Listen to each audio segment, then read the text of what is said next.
In the unforgiving mountains of Afghanistan, where the line between life and death is measured in millimeters, Staff Sergeant Maria Santos never imagined that a single moment would rewrite military history. When Navy SEAL Commander Jake Mitchell looked through his scope at an impossible shot, a terrorist leader 1,200 meters away in swirling desert winds, he made a decision that would shock his entire unit.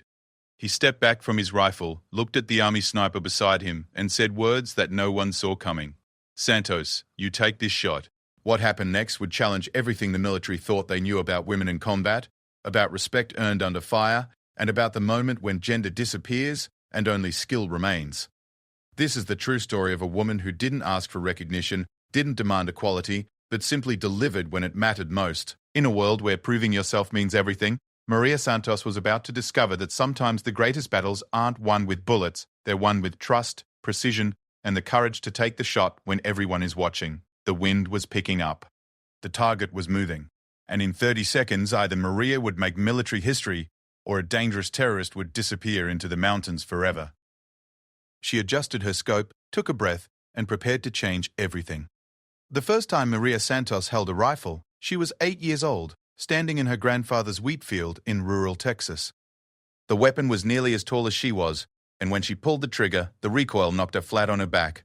Her grandfather, a Vietnam veteran with weathered hands and patient eyes, helped her up and dusted off her jeans. "Mija," he said in his gentle voice. "Shooting isn't about being strong. It's about being still inside, even when everything around you is moving." 20 years later, as Staff Sergeant Maria Santos lay prone on a rocky outcrop in the Hindu Kush mountains of Afghanistan, those words echoed in her mind. The desert wind howled around her position, carrying the scent of dust and danger. Through her scope, she could see the village below where intelligence suggested a high-value target was hiding. But this wasn't her mission. She was here as backup, as support, as the woman who wasn't supposed to be in the front lines but somehow always ended up there anyway. Maria had joined the army at 18, much to her mother's dismay and her father's quiet pride. Growing up as the only daughter among 4 brothers in a family of mechanics and ranch hands, she had learned early that being small didn't mean being weak. And being female didn't mean being fragile. Her brothers had taught her to fight, her grandfather had taught her to shoot, and life had taught her that she would have to work twice as hard to get half the recognition. Basic training had been brutal, not because of the physical demands. Maria had been hauling hay bales and wrestling calves since she could walk, but because of the constant questions about why she was there. Drill sergeants who seemed determined to break her. Fellow recruits who alternated between treating her like a sister and a threat. The assumption that she was trying to prove something when all she wanted was to serve her country like the men in her family had done for generations. But Maria had something that couldn't be taught or trained, an unnatural calm under pressure. While other recruits panicked during live fire exercises, Maria's heart rate actually slowed. When chaos erupted around her, she found her center. It was as if all the noise and confusion created a quiet space inside her head, where everything became clear and simple. Her marksmanship instructors noticed it first. During qualification day, when most soldiers struggled to hit targets at 300 meters, Maria was grouping shots at 600 meters like she was playing darts. Her breathing was controlled, her trigger pull smooth, her focus absolute. She wasn't the strongest soldier in her unit or the fastest, but when it came to precision shooting, she was in a class by herself. After basic training, Maria requested assignment to a sniper school. The request was denied, then denied again, and again. Each time she was told that sniper positions weren't available to women, that the physical demands were too great, that the psychological pressure would be overwhelming. Each denial only strengthened her resolve. Instead, she was assigned to a regular infantry unit as a designated marksman. It wasn't what she wanted, but it was a step in the right direction. Her unit was deployed to Iraq, where she quickly proved that her shooting skills translated perfectly to combat conditions. While other soldiers struggled with the stress of real bullets flying in their direction, Maria found that combat actually improved her accuracy. The adrenaline that made others shake made her steadier. During her first deployment, Maria saved her unit from 3 separate ambushes, with precision shots that eliminated threats before they could coordinate attacks.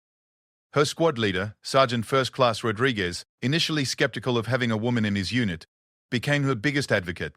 He started putting her in positions where her skills could make the biggest difference, often disregarding official protocols that suggested women should stay in support roles.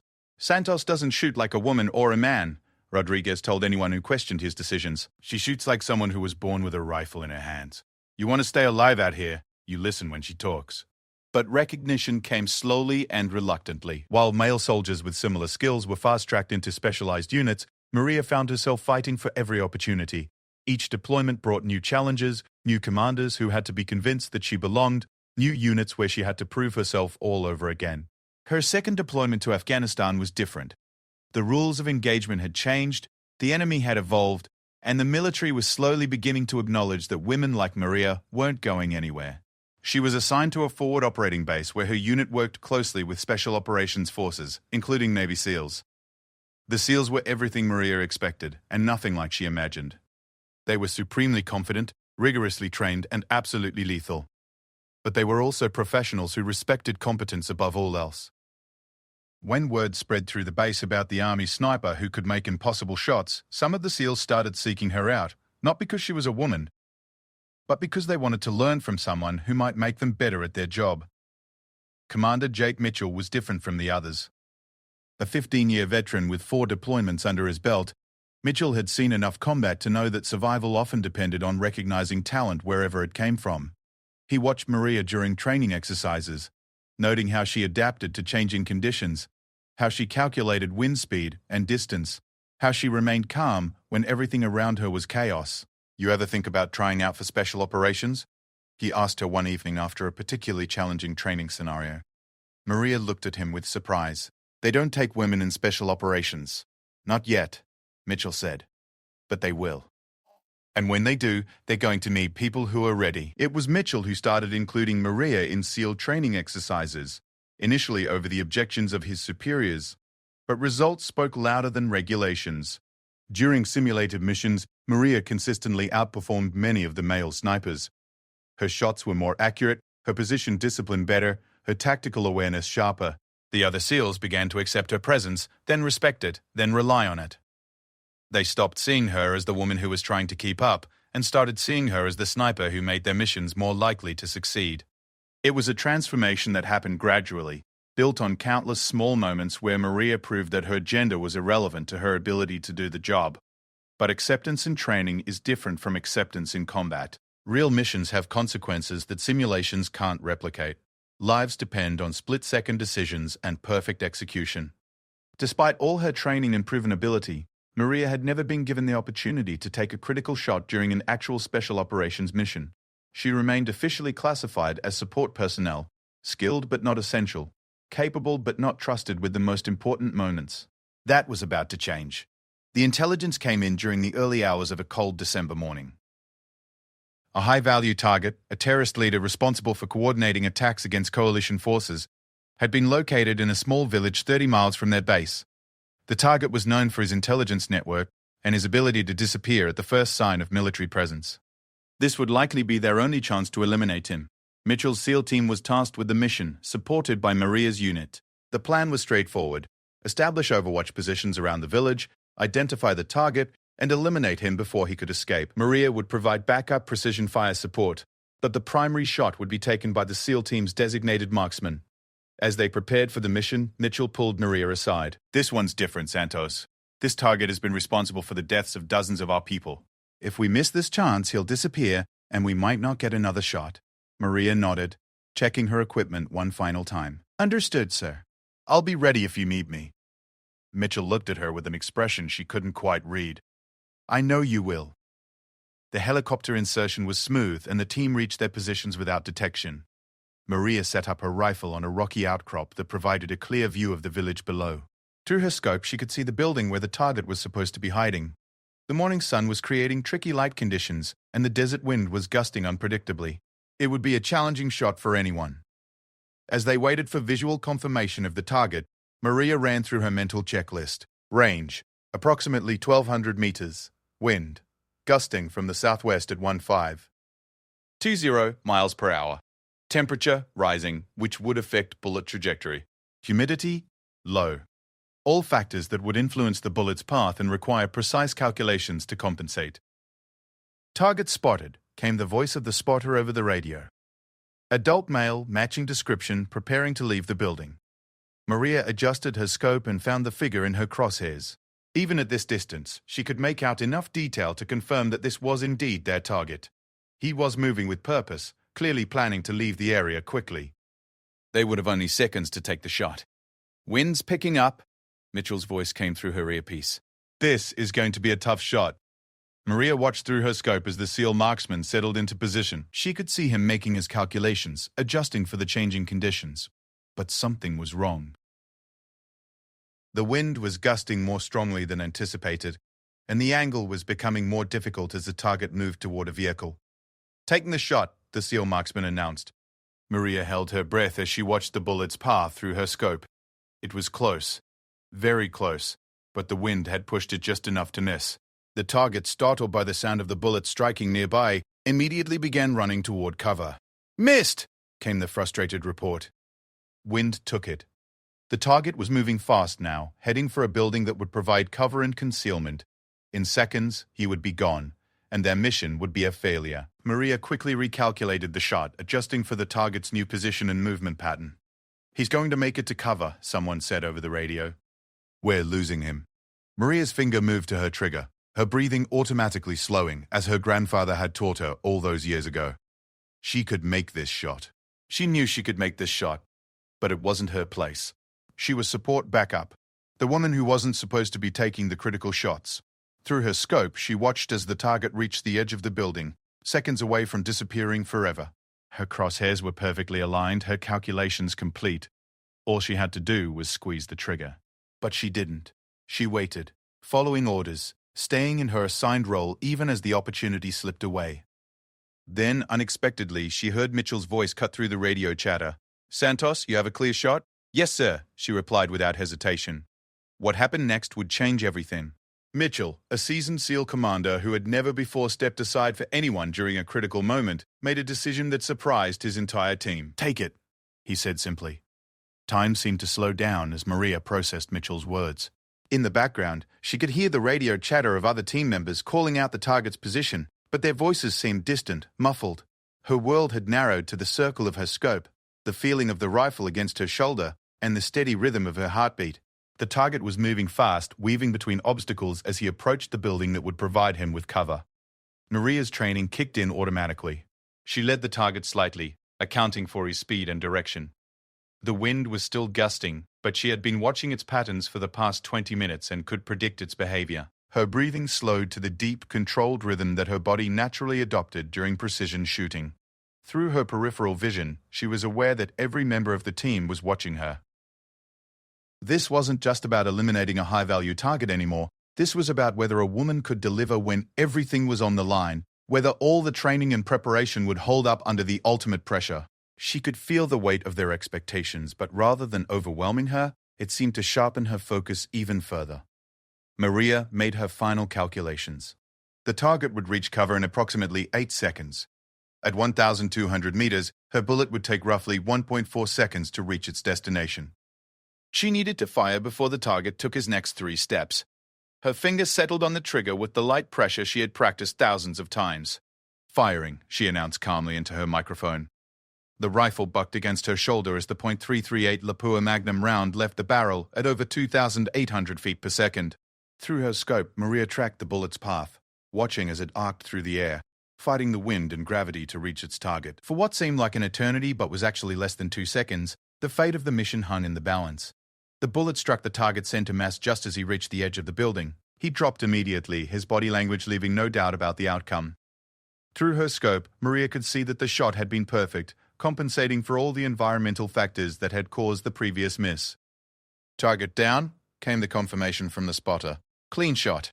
Target is down and not moving." For a moment, silence filled the radio channel. Then Mitchell's voice cut through the quiet. "Outstanding shot, Santos. Mission accomplished." The team began their extraction procedure, but Maria remained in position, providing overwatch as the others moved. She was processing what had just happened, not just tactically, but emotionally. For the first time in her career, she had been trusted with the most critical shot of a mission. A Navy SEAL commander had stepped aside and given her the opportunity to prove herself at the highest level. As they moved back toward the extraction point, Maria found herself walking beside Mitchell. He seemed to sense that she had questions but wasn't sure how to ask them. "You're wondering why I gave you that shot," he said without looking at her. Yes, sir, I am. Mitchell was quiet for several steps before answering. I've been watching you for months, Santos.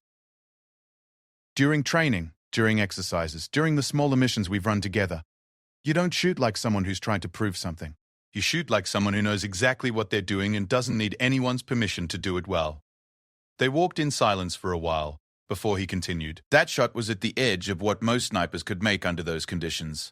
The wind was tricky, the angle was difficult, and the target was moving. My marksman is good, very good, but I watched him struggle with the conditions.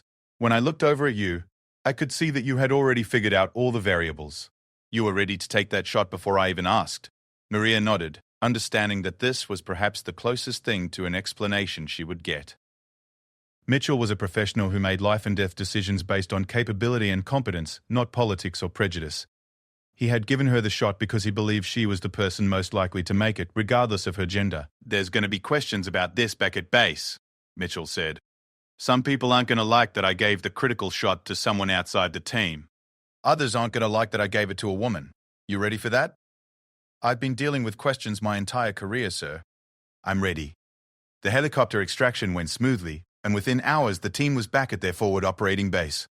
News of the successful mission spread quickly through the military intelligence network. The high-value target had been eliminated, and the threat he represented to coalition forces was over. But among the special operations community, the biggest story was about who had taken the shot. Word spread that a female army sniper had made a 200-meter shot under difficult conditions to complete a SEAL mission. Some viewed it as a sign of progress, evidence that women could perform at the highest levels of combat operations. Others saw it as an unnecessary deviation from established protocols. Most simply wanted to know if it was true, and if so, how good Maria really was. Within 48 hours of the mission, Maria found herself summoned to a meeting with Colonel James Harrison, the base commander. Harrison was a career infantry officer with 3 decades of experience, known for his by-the-book approach and his skepticism of changes to traditional military structure. Maria expected the worst. "Sit down, Sergeant Santos," Harrison said as she entered his office. His expression was unreadable. "I've been reading the after-action reports from yesterday's mission. Interesting reading." Maria remained silent, waiting for him to continue. "According to Commander Mitchell, you made a shot that his designated marksman couldn't make, under conditions that were at the edge of what anyone could be expected to handle. Is that your assessment as well?" "I made the shot I was asked to make, sir. I don't know if someone else could have made it or not." Harrison looked at her for a long moment. "Mitchell says you're the best precision shooter he's worked with, male or female. That's high praise coming from someone with his experience. But it also creates some complications." Here it comes, Maria thought. The part where they tell her that she did well but needs to remember her place, that she shouldn't expect this kind of opportunity again, that one successful shot doesn't change the bigger picture. The thing is, Santos, we've got more missions coming up that are going to require this level of marksmanship. And after yesterday, Mitchell has specifically requested that you be assigned to his team for these operations. Maria was stunned. She had expected criticism, or at least skepticism, not a request for assignment to special operations missions. "Sir, I'm not qualified for special operations assignment. I'm regular army, not special forces." "You're qualified for whatever I say you're qualified for," Harrison replied. "And right now, what we need is someone who can make shots that other people can't make. Gender doesn't stop bullets, and it doesn't make targets easier to hit. What matters is results." Over the next several weeks, Maria found herself integrated into SEAL operations in a way that had never happened before. She wasn't officially part of the team, military regulations still prevented that, but she was included in planning sessions, training exercises, and ultimately, missions where precision shooting was critical. The other SEALs accepted her presence with varying degrees of enthusiasm.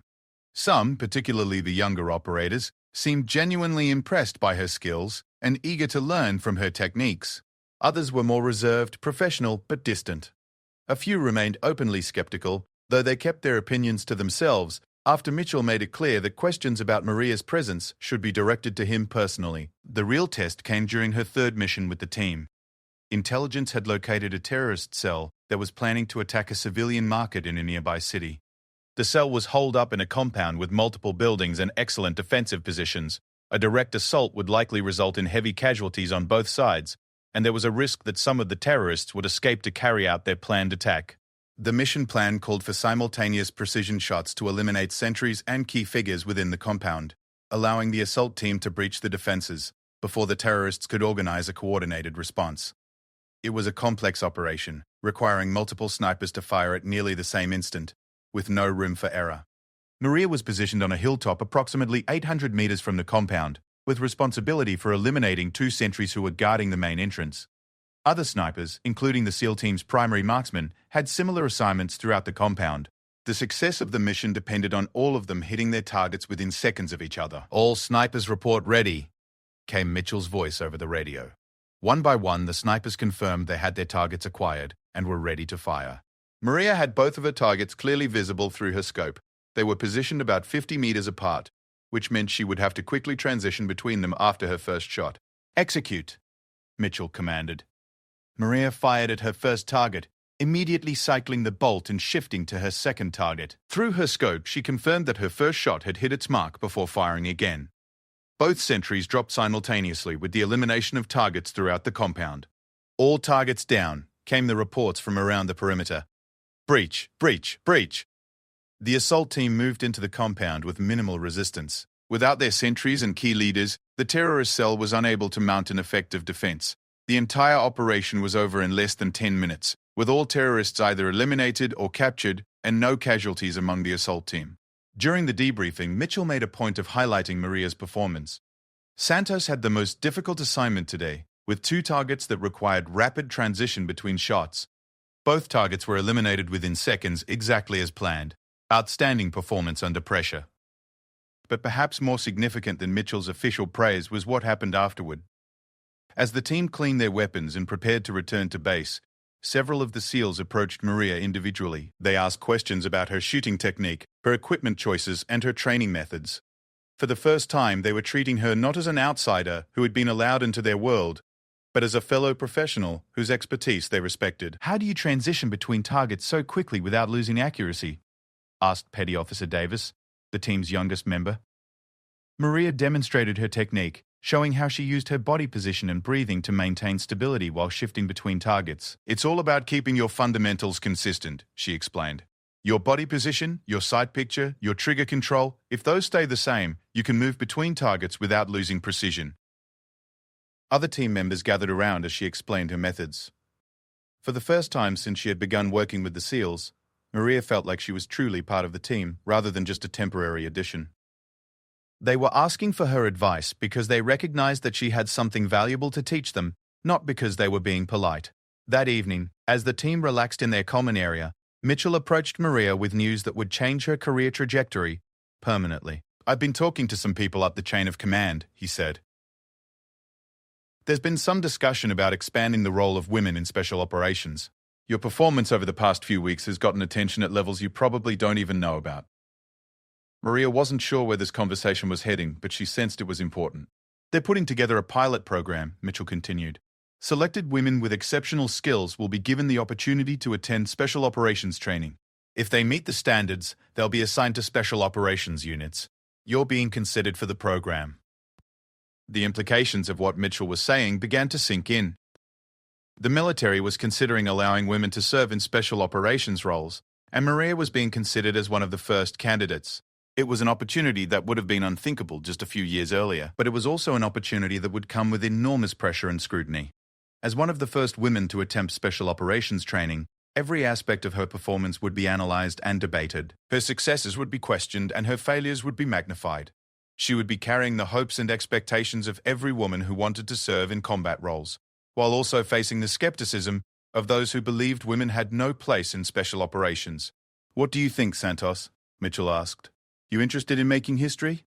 Maria thought about her grandfather's words, about being still inside while everything around her was moving. She thought about all the obstacles she had already overcome, all the time she had been told she wasn't good enough or didn't belong.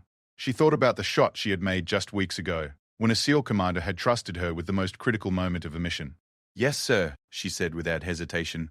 "I'm interested." The letter arrived on a Tuesday morning, delivered by courier to Maria's barracks. The envelope bore the seal of the Department of Defense and was marked confidential. As she opened it with trembling fingers, Maria realized that her life was about to change in ways she had never imagined. You have been selected to participate in the Women in Special Operations Assessment Program, the letter began. This pilot program will evaluate the feasibility of integrating qualified women into special operations units. You will report to Fort Bragg, North Carolina, on March 15th for a 6-month assessment period that will include modified special operations training, evaluation of physical and psychological capabilities, and integration exercises with existing special operations teams. Maria read the letter 3 times before the full implications settled in. She was going to be one of the first women to attempt special operations training. The program was classified as an assessment rather than full training, but everyone understood what it really was: a chance for women to prove they could meet the same standards as men in the most elite units of the military. Word of her selection spread quickly through the base. Reactions varied dramatically. Some of her fellow soldiers were genuinely excited for her, seeing her selection as validation of what they had always believed: that women could perform at the highest levels if given the opportunity. Others were more skeptical, viewing the program as a political gesture that would ultimately compromise the effectiveness of special operations units. "You sure you want to do this, Santos?" asked Sergeant Rodriguez, her old squad leader who had become something of a mentor. "This isn't just about you anymore. Every woman in the military is going to be watching what happens. That's a lot of pressure." Maria understood what he meant. Her performance wouldn't be evaluated in isolation. If she succeeded, it would open doors for other women. If she failed, it would be used as evidence that women couldn't handle the demands of special operations. The weight of representing an entire gender in the military was daunting. "I've been carrying that pressure my whole career," she replied. "Every time I've had to prove I belonged, every time someone questioned whether a woman could do the job, every time I had to be twice as good to get half the recognition. This is just a bigger stage." The weeks leading up to her departure were filled with preparation and reflection. Maria intensified her physical training. Knowing that the assessment would push her body to its limits and beyond, she studied special operations tactics and procedures, trying to familiarize herself with concepts and techniques that regular Army soldiers rarely encountered. She also spent time with Mitchell and his team, getting advice about what to expect. "The physical stuff will be hard," Mitchell told her during one of their conversations. "Harder than anything you've done before. But you're tough enough to handle it. The real challenge is going to be mental. They're going to be looking for any excuse to wash you out, any sign that you can't handle the pressure. Stay focused on your performance, not on the politics." As the departure date approached, Maria found herself thinking more and more about her grandfather and the lessons he had taught her on that Texas ranch so many years ago. His words about being still inside while everything around her moved had guided her through every challenge of her military career. She would need that inner stillness more than ever in the coming months. The flight to Fort Bragg was surreal. Maria traveled with 2 other women who had been selected for the program: Captain Lisa Chen, an Air Force pilot with extensive combat experience, and Staff Sergeant Michelle Thompson, a Marine explosives expert. The 3 women were as different as could be imagined, but they shared a common understanding of what they were about to undertake. "You nervous?" Chen asked as their plane began its descent. "Terrified," Maria admitted, "but I've been terrified before. It usually means I'm about to do something important." Fort Bragg was everything Maria expected and more. The base was massive, home to multiple special operations units and thousands of the military's most elite personnel. As their shuttle drove through the base, Maria could see groups of soldiers engaged in training exercises that looked unlike anything she had experienced in regular Army units. The Women in Special Operations Assessment Program was housed in a nondescript building on the edge of the base. As Maria and her fellow candidates checked in, she was struck by how normal everything seemed. No media, no fanfare, no speeches about making history. Just a clipboard, a room assignment, and instructions to report for orientation at 0600 the next morning. The program director was Colonel Sarah Williams, a career intelligence officer who had spent years working with special operations units in an advisory capacity. Williams was known for her no-nonsense approach and her reputation for treating everyone, regardless of gender, with equal measures of respect and demanding standards. "Ladies," Williams began as the 3 candidates gathered for their first briefing, "you are here because you have demonstrated exceptional abilities in your respective fields. But exceptional in the regular military is baseline in special operations. Over the next 6 months, you will be evaluated against the same standards applied to male special operations candidates. There will be no accommodations made for your gender, no modified requirements, and no participation trophies." Williams paused, looking at each of them in turn. Some people think this program is about proving that women can do everything men can do. That's not what this is about. This is about determining whether individual women can meet the specific requirements of Special Operations Service. You are not here to represent your gender. You are here to represent yourselves. The first phase of the assessment focused on physical fitness and endurance. The standards were indeed identical to those applied to male candidates, with no modifications or allowances. Maria found herself pushed to her absolute limits and then beyond. The daily routine included a 5-mile run, obstacle courses, strength assessments, and endurance challenges that seemed designed to break both body and spirit. Maria's experience as an infantry soldier served her well, but the intensity was unlike anything she had previously encountered. The pace was relentless, the standards unforgiving, and the physical demands extreme. Each day, she fell into her bunk exhausted, muscles aching, wondering if she would have the strength to meet the next day's challenges. But something unexpected happened as the days turned into weeks. Rather than breaking her down, the extreme physical demands seemed to reveal reserves of strength and determination that Maria didn't know she possessed. Her grandfather's lessons about inner stillness became more relevant than ever. While her body was being pushed to its limits, she found that her mind remained clear and focused. The psychological evaluation was perhaps even more challenging than the physical assessment. Military psychologists conducted extensive interviews, administered personality tests, and observed the candidate's behavior under stress. They were looking for the specific mental attributes that allowed special operations personnel to function effectively under extreme pressure. Emotional stability, adaptability, decision-making ability under stress, and the capacity to maintain performance when exhausted, afraid, or overwhelmed. Tell me about a time when you failed at something important. Dr. Jennifer Foster, the program's chief psychologist, asked Maria during one of their sessions. Maria thought about the question carefully. She could discuss tactical failures, training setbacks, or personal disappointments, but she sensed that Dr. Foster was looking for something deeper. I failed to trust myself for the first 10 years of my career, Maria finally said. I was so focused on proving that I belonged, on meeting everyone else's expectations, that I forgot to trust my own judgment and abilities. It took me too long to realize that the people whose opinions mattered would judge me based on my performance, not my gender. Dr. Foster made notes but didn't respond immediately. How has that realization changed your approach to challenges? It's allowed me to be more focused on the mission rather than on how people perceive me. When Commander Mitchell gave me that shot in Afghanistan, I didn't think about whether I was the first woman to take a critical shot for a SEAL team. I just focused on making the shot. That's when I realized that the barriers I was trying to break were mostly in my own head. As the assessment progressed, Maria began to understand that special operations training was about more than just physical capability or even individual skills. It was about learning to function as part of an elite team, where trust, communication, and mutual dependence were matters of life and death. The most challenging exercises were those that required the candidates to work together with existing special operations teams, where they had to prove not just that they could perform individually, but that they could integrate seamlessly into units that had been training together for years. One such exercise involved a simulated hostage rescue mission. Maria was assigned to a SEAL team as the designated marksman, responsible for eliminating sentries and providing precision fire support during the assault.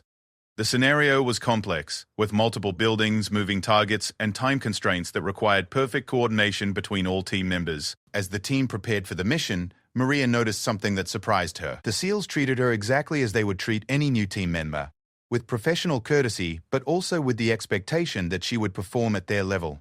There was no condescension, no special treatment, and no allowances made for her lack of familiarity with their specific procedures. Santos, you'll be positioned here, the team leader said, pointing to a location on the tactical map. You'll have overlapping fields of fire with Martinez on the east side. Your primary targets are sentries 1 and 3. Secondary targets are any armed individuals who emerged from Building 2 during the assault. Maria studied the map, noting sight lines, distances, and potential complications. What's the backup plan if I can't get a clear shot on Sentry 3 due to the tree cover? Good question, the team leader replied. Martinez will take 3, you shift to Building 2, and provide suppressive fire on any windows facing the assault route. The exercise went flawlessly. Maria eliminated both of her assigned targets and provided effective suppressive fire during the assault. But more importantly, she functioned as an integrated member of the team, anticipating needs, communicating effectively, and adapting to changing conditions without requiring specific direction. After the exercise, the SEAL team leader approached her with feedback that meant more than any official evaluation. You shoot well. he said simply. But more than that, you think tactically. You understand how your role fits into the bigger mission. That's something we can't teach. As the assessment program neared its midpoint, Maria began to realize that she was not just being evaluated for her own capabilities, but was participating in something that would influence military policy for generations. The data collected from her performance and that of her fellow candidates would be used to determine whether the military would open special operations roles to women permanently. The pressure of that responsibility was immense. During sleepless nights, Maria often wondered if she was strong enough, skilled enough, and tough enough to carry the hopes of every woman who wanted to serve in combat roles. The fear of failure wasn't just personal. It was about letting down an entire gender's aspirations for military service. But as the weeks passed, Maria began to understand that the best way to honor that responsibility was simply to perform at her highest level, to meet every challenge with her full capability, and to trust that her abilities would speak for themselves. Her grandfather's lessons about inner stillness had evolved into something more, an understanding that her authentic self, performing at her peak, was the greatest contribution she could make to this historic moment. The turning point came during a particularly grueling survival exercise. The candidates were dropped into a remote area with minimal equipment and required to navigate to a series of checkpoints while avoiding capture by opposing forces. The exercise lasted 72 hours and was designed to test physical endurance, mental resilience, and tactical thinking under extreme stress. 48 hours into the exercise, Maria was exhausted, dehydrated, and disoriented. She had successfully reached most of her checkpoints, but was behind schedule and being pursued by the opposing force. As she approached her final objective, she realized that the direct route would take her through an area where capture was almost certain. Instead of taking the obvious path, Maria used her sniper training to find an elevated position that provided concealment and a clear view of the area. From this vantage point, she was able to observe the movement patterns of the opposing force and identify a window of opportunity that would allow her to reach her objective undetected. When she finally reached the extraction point, Maria was met by Colonel Williams and several other evaluators. They had been tracking her progress throughout the exercise and were particularly interested in her decision-making during the final approach. Why did you choose to take the longer route to your final objective? Williams asked. The direct route would have been faster, but the probability of capture was too high, Maria replied. Sometimes the longer path is the smarter path. I'd rather complete the mission late than fail to complete it at all. Williams nodded approvingly. That kind of tactical thinking is exactly what we're looking for. You understood that the mission objective wasn't just to reach the checkpoint quickly, but to reach it successfully. As Maria cleaned up after the exercise, she realized that something fundamental had changed in her relationship with the assessment program. She was no longer thinking about proving that women belonged in special operations. She was simply focusing on being the best special operations candidate she could be, regardless of her gender. That shift in perspective would prove crucial as she entered the final phase of the assessment, where the challenges would become even more demanding and the stakes even higher. The final phase of the assessment began on a cold Monday morning in September. Maria and her fellow candidates had survived 4 months of grueling physical and psychological evaluation, but they all understood that the most challenging portion lay ahead. The final phase would integrate them directly into active special operations units for live training exercises that would simulate real-world missions as closely as possible without actual combat. Ladies, Colonel Williams announced during their briefing, for the next 2 months, you will be assigned to different special operations teams. You will participate in their regular training cycles, deployment preparations, and advanced tactical exercises. These teams have been briefed that you are assessment candidates, but they have also been instructed to treat you exactly as they would treat any other new team member. Your performance will be evaluated not just by program staff, but by the teams themselves. Maria was assigned to a SEAL team that specialized in direct action missions and precision targeting. The team leader was Lieutenant Commander David Torres, a veteran of multiple deployments who had earned a reputation for developing some of the military's most effective snipers. Torres was known for his exacting standards and his belief that there were no shortcuts to excellence in special operations. Santos, Torres said as she reported to his team, I've read your file and heard good things about your shooting. But shooting is just one part of what we do. Over the next 2 months, you're going to learn how we plan missions, how we work as a team, and how we adapt when things go wrong. Because in special operations, things always go wrong. The first week with Torres' team was an education in the complexity of special operations planning. Maria had assumed that her experience with precision shooting would be her primary contribution, but she quickly learned that every team member was expected to be proficient in multiple specialties, breaching, close quarters combat, medical aid, communications, and tactical planning. Everyone on this team is a sniper, Torres explained during a planning session. Everyone is a medic. Everyone is a breacher. Everyone is a communicator. We train you in all aspects because in a real mission, you might need to fill any role. The person next to you might be wounded, captured, or separated from the team. You need to be able to step into their position and maintain mission effectiveness. The training was intensive and comprehensive. Maria found herself learning skills that had never been part of her regular army experience: underwater infiltration techniques, advanced urban warfare tactics, specialized weapons systems, and coordination with air and naval support elements. Each day brought new challenges and new opportunities to prove herself. But perhaps the most significant aspect of her integration with the SEAL team was the gradual development of trust. Trust in special operations isn't given based on rank or credentials. It's earned through consistent performance under pressure. Maria had to prove not just that she could perform her assigned tasks, but that she could be relied upon when the mission and the lives of her teammates depended on her actions. The first real test came during a complex training exercise that simulated a high-value target elimination in an urban environment. The scenario involved multiple buildings, civilian actors, time pressure, and the requirement for precise coordination between team members. Maria's role was to provide overwatch and precision fire support while the assault team cleared the target building. The exercise began at 0300 hours, under conditions of limited visibility. Maria established her position on a rooftop approximately 400 meters from the target building, with a clear view of potential escape routes and windows that might contain threats. Through her night vision scope, she could monitor the approaches to the building and communicate with the assault team about enemy movements. Overwatch, this is Alpha Team. We have movement on the second floor, east side windows, came Torres's voice through her earpiece. Maria adjusted her scope and immediately identified the threat. An armed figure moving between windows, apparently trying to get a clear shot at the approaching assault team. The target was partially concealed and moving erratically, making a precision shot challenging under any circumstances, but especially difficult in low-light conditions. Alpha Team, I have eyes on the target. He's armed and appears to be positioning for a shot at your approach route. Can you wait 30 seconds for me to eliminate? Negative, Overwatch. We're too exposed in our current position. We need that threat eliminated now. The target had stopped moving and was settling into a shooting position. Maria could see through her scope that he was aiming toward where the assault team would have to pass. She had perhaps 5 seconds before he would fire at her teammates. Maria's breathing slowed automatically as she settled into her shooting position. The target was partially concealed behind a window frame, presenting only a small portion of his torso as a viable target. The angle was difficult, and she would have to thread the bullet through a gap in the window frame that was only inches wide. She fired without conscious thought, her training taking over completely. Through her scope, she watched the target drop immediately, his weapon falling from the window. The threat had been eliminated before he could fire at the assault team.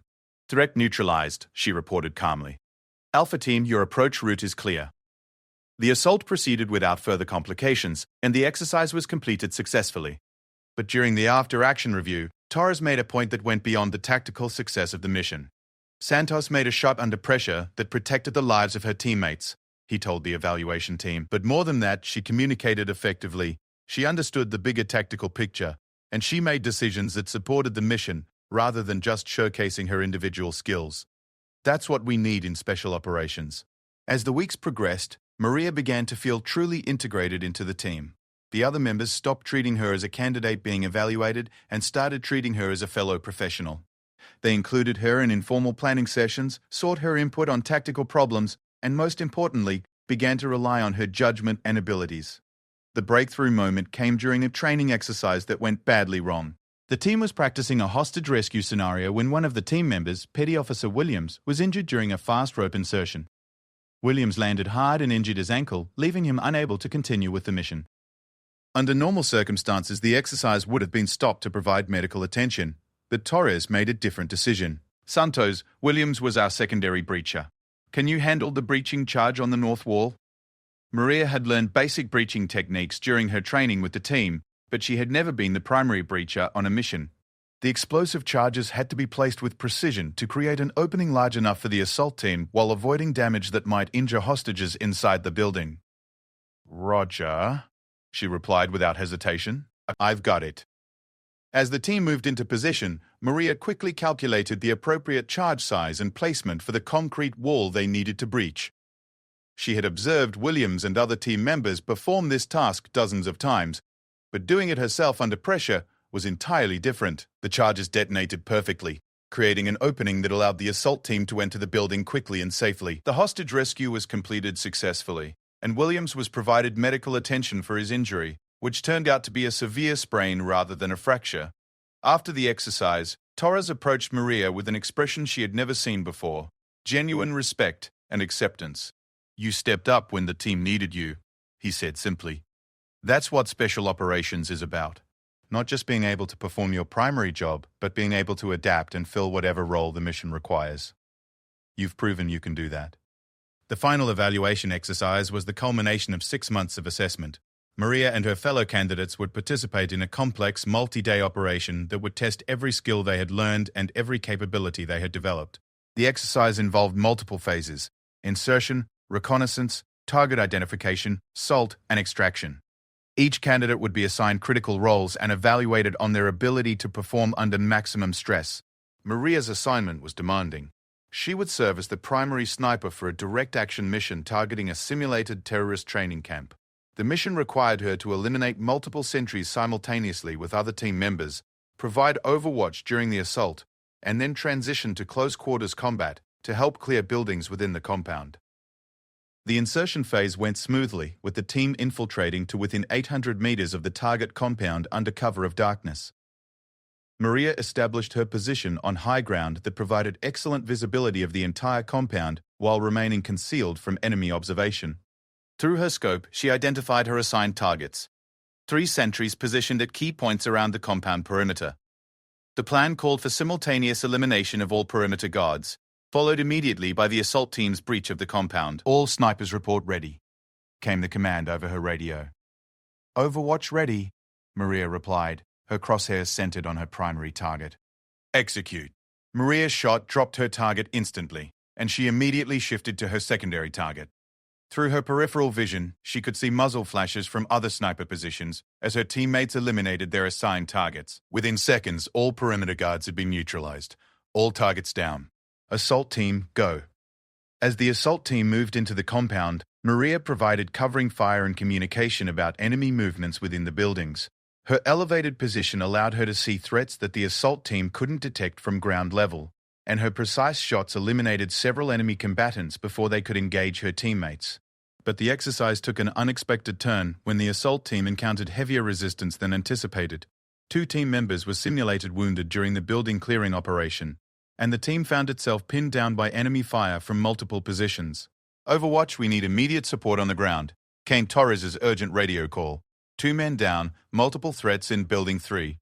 "Can you get down here?" Maria was faced with a critical decision. Her assigned role was to provide overwatch from her elevated position, but her teammates needed her on the ground to help with the assault.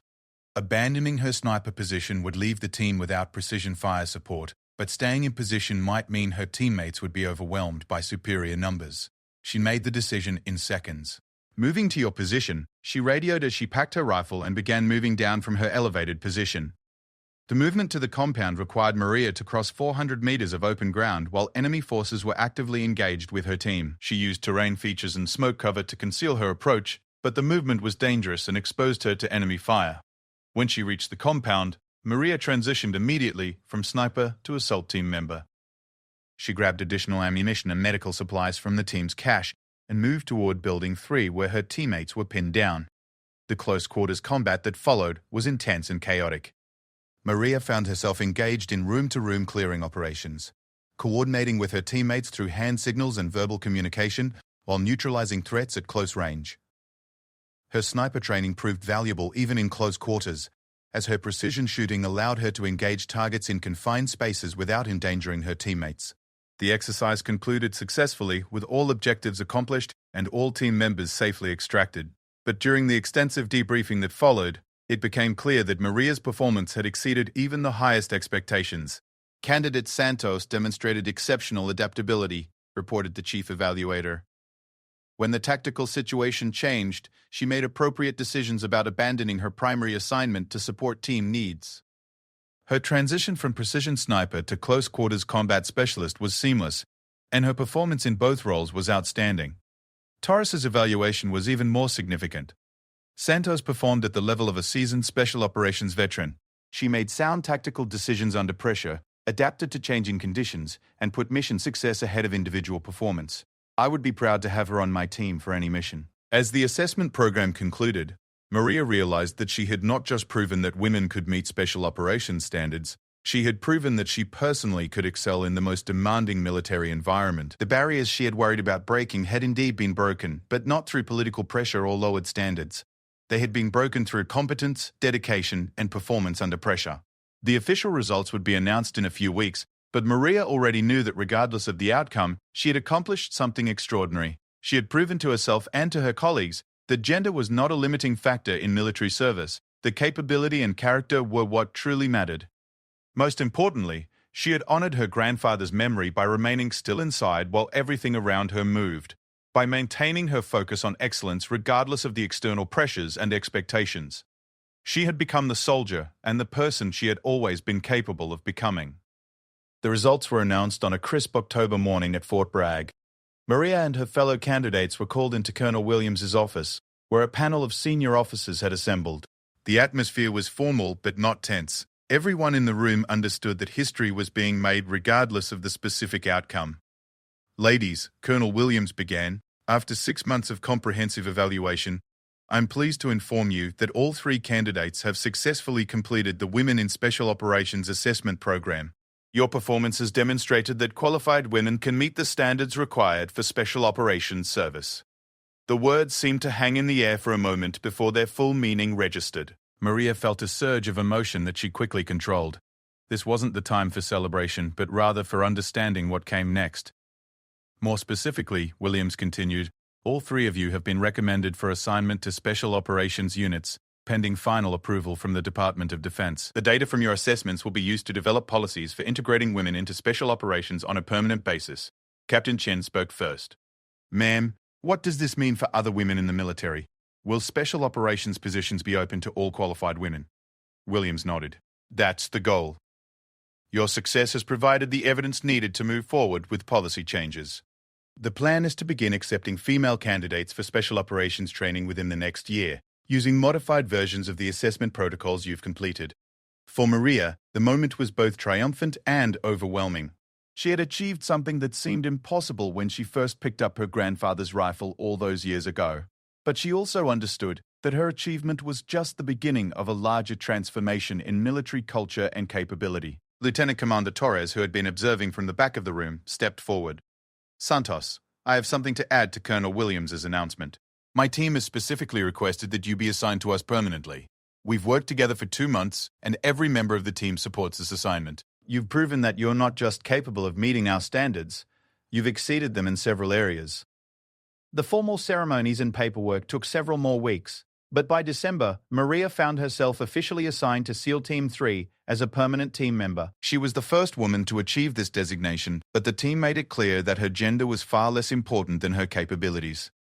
Her first operational deployment as a Special Operations team member came 6 months later. The mission was a direct action operation against a terrorist cell that had been responsible for attacks on civilian targets in the region. Maria's role was primary sniper, responsible for eliminating key targets and providing overwatch during the assault phase. The operation was conducted with the same precision and professionalism that had characterized her training. But the knowledge that this was real combat, with real consequences for success or failure, added a dimension of intensity that no simulation could replicate. When Maria settled into her shooting position overlooking the target compound, she was acutely aware that the shot she was about to take would save lives by eliminating people who posed genuine threats to innocent civilians. The mission proceeded flawlessly. Maria's shots eliminated 2 high-value targets with the precision that had become her signature, and the assault team cleared the compound without casualties. But perhaps more significant than the tactical success was the matter-of-fact way in which her teammates treated her performance. There was no special recognition of her gender, no commentary about breaking barriers, just professional acknowledgement of a job well done. Good shooting, Santos, Torres said as they prepared for extraction. Clean shots, perfect timing. It was exactly the kind of recognition Maria had always wanted. evaluation based purely on performance, with no consideration of anything other than her contribution to mission success. As word of the successful mission spread through the military community, Maria began to understand that her role had evolved beyond that of an individual operator. She had become a symbol of change, a living example of what was possible when barriers were removed and people were evaluated purely on their capabilities. The attention was sometimes overwhelming. Military journalists wanted interviews, policymakers sought her input on integration strategies, and other women in the military looked to her as proof that their own aspirations could be achieved. Maria handled these responsibilities with the same professionalism she brought to her operational duties, understanding that her visibility could help other women while also being careful not to let it interfere with her primary mission. During one interview, a reporter asked her about the significance of being the first woman to serve in a special operations combat role. "I never set out to be the first woman to do anything," Maria replied. "I set out to be the best soldier I could be. The fact that I happened to be a woman who achieved certain things is less important than the fact that those things were achieved based on capability rather than gender." But Maria also understood the importance of her example for younger women who were just beginning their military careers. She made a point of visiting military academies and training facilities, speaking with female cadets and soldiers about the opportunities that were now available to them. "The barriers that existed when I started my career are being removed," she told a group of female Army cadets during one visit. "But that doesn't mean the path will be easy. You'll still have to prove yourself, you'll still face skepticism from some people, and you'll still have to meet the same standards as everyone else. The difference is that now you'll be judged primarily on your performance rather than your gender." One cadet asked a question that struck particularly close to home. "Ma'am, how do you handle the pressure of representing all women in the military?" Maria thought carefully before answering. "I try not to think about representing anyone other than myself and my team. When I'm on a mission, I'm not thinking about breaking barriers or making history. I'm thinking about completing the mission successfully and bringing my teammates home safely. That's what really matters." As her career progressed, Maria continued to excel in special operations roles. She participated in dozens of missions, trained hundreds of soldiers, and contributed to the development of new tactics and techniques. But perhaps her greatest contribution was simply existing as a successful example of what was possible when capability was valued over convention. 5 years after her initial assignment to Special Operations, Maria was promoted to Master Sergeant and given responsibility for training new Special Operations candidates, both male and female. The integration of women into Special Operations had become routine rather than extraordinary, with qualified female candidates accepted into training programs based on the same standards and evaluations that had always been applied to male candidates. During one training session, Maria found herself working with a group that included several female candidates. As she watched them struggle through the same challenges she had faced years earlier, she was struck by how much had changed and how much remained the same. The physical demands were still extreme. The mental pressure was still intense. The standards were still uncompromising, but the female candidates were no longer carrying the additional burden of proving that women belonged in special operations. They were simply soldiers trying to meet the requirements for assignment to elite units. "Sergeant Patterson," Maria called to one of the female candidates who was struggling with a particular shooting technique. "Let me show you a different approach to that transition." As she worked with Patterson to improve her technique, Maria realized that this was perhaps the most meaningful moment of her entire career. She wasn't helping Patterson because she was a woman trying to succeed in a male-dominated field. She was helping her because she was a soldier who needed to develop a specific skill. Gender had become irrelevant to the interaction. After the training session, Patterson approached Maria privately. "Master Sergeant, can I ask you something?" Of course. "Did you ever doubt that you could make it through special operations training?" Maria smiled, remembering her own uncertainties all those years ago. "Every day. But I learned that doubt is just another obstacle to overcome. The key is not to let it interfere with your performance." "How do you do that?" "The same way my grandfather taught me to shoot when I was 8 years old," Maria replied. "You stay still inside, even when everything around you is moving. You focus on what you can control, your preparation, your effort, your attitude, and you let your performance speak for itself." That evening, as Maria completed her paperwork in her office, she reflected on the journey that had brought her to this point. From a ranch in Texas to the mountains of Afghanistan, from being the woman who wasn't supposed to be there to being the master sergeant responsible for training the next generation of special operations personnel. Her career had been a series of barriers overcome through persistence and performance. Her grandfather had passed away 3 years earlier, but she often thought about the lessons he had taught her. His wisdom about staying calm under pressure had guided her through every challenge of her military career. But perhaps more importantly, his belief that she could achieve anything she set her mind to had given her the confidence to pursue goals that others thought were impossible. As she prepared to leave her office, Maria noticed a framed photograph on her desk, herself and her grandfather on his ranch, taken during her last visit before he died. In the photo, she was wearing her army uniform with the Special Operations insignia, and he was wearing his old Vietnam veteran cap. Both were smiling, and both looked proud. Below the photograph was a handwritten note from her grandfather, one of the last things he had written before his death. Mija, you stayed still inside while everything around you moved. I always knew you would. Maria turned off the lights in her office and headed home, knowing that tomorrow would bring new challenges, new opportunities to train and lead, and new chances to prove that excellence was not determined by gender, but by character, capability, and commitment. The barriers she had worried about breaking were now just part of military history, replaced by a new reality where women and men served together based on their individual abilities to meet the demanding standards of special operations. She had adjusted her scope, taken the shot, and changed everything. But more importantly, she had helped create a military where the next generation of women wouldn't have to break barriers. They would simply have to meet standards and serve with honor. As she drove through the gates of Fort Bragg, Maria thought about the young women who were at that very moment beginning their military careers, unaware that the opportunities now available to them had been earned through the dedication and sacrifice of those who came before. They would face their own challenges and overcome their own obstacles, but they would do so in a military that judged them primarily on their performance rather than their gender. That was perhaps the greatest legacy of all, not being remembered as the first woman to achieve something, but helping to create a world where being the first was no longer necessary.